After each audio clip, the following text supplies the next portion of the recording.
సజ్జల రామకృష్ణారెడ్డి గారు మరి party line ఒకటి ఉంటుంది.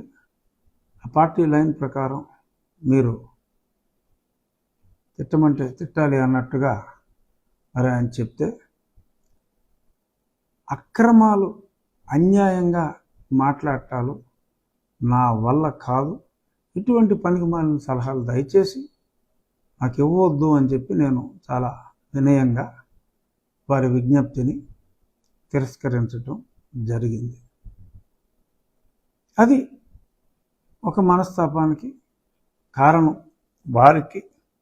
సరే, ఆ తర్వాత జరిగిందంతా నాకు చైర్మన్ రావటం, వాళ్ళు గుండు గుబేలమంటాం. సరే, ఆ పక్క వాళ్ళు ఇప్పుడు నేను అందులోకి వెళ్ళను, సబ్జెక్ట్ డైవర్షన్ కాకుండా కర్మ సిద్ధాంతం వచ్చినప్పుడు మళ్ళీ కాసేపట్లో